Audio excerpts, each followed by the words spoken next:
1955 December 1 അമേരിക്കയിലെ Alabama സംസ്ഥാനത്തിലെ മോണ്ട് ഗോമറി നഗരം. റോസ പാർക്സ് എന്ന ഒരു കറുത്ത വർഗ്ഗക്കാരിയായ സ്ത്രീ ഒരു ബസ്സിൽ യാത്ര ചെയ്യുകയായിരുന്നു. അക്കാലത്ത് നിലനിന്നിരുന്ന വർണ്ണവിവേചന നിയമങ്ങളനുസരിച്ച് വെള്ളക്കാർക്ക് വേണ്ടി സംവരണം ചെയ്യപ്പെട്ടിരുന്ന സീറ്റിൽ അവൾ ഇരിക്കുകയായിരുന്നു.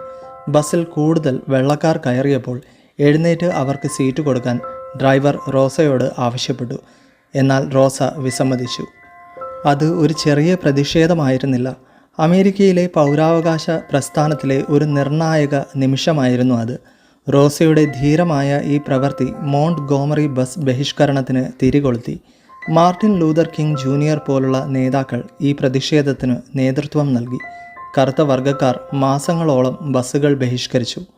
അവരുടെ ദൃഢനിശ്ചയത്തിനു മുന്നിൽ വർണ്ണവിവേചന നിയമങ്ങൾക്ക് ഒടുവിൽ വഴിമാറേണ്ടി വന്നു.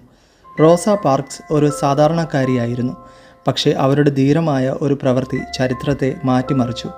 അനീതിക്കെതിരെ ഒരു വ്യക്തിക്ക് പോലും എത്ര വലിയ മാറ്റം കൊണ്ടുവരാൻ കഴിയും എന്നതിൻ്റെ ഉത്തമ ഉദാഹരണമാണ് റോസയുടെ ജീവിതം.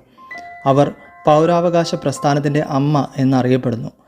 ഭയമില്ലാതെ സ്വന്തം വിശ്വാസങ്ങൾക്കായി നിലകൊള്ളാനും മാറ്റത്തിനു വേണ്ടി പോരാടാനും അവർ ലോകമെമ്പാടുമുള്ള ആളുകൾക്ക് പ്രചോദനമായി.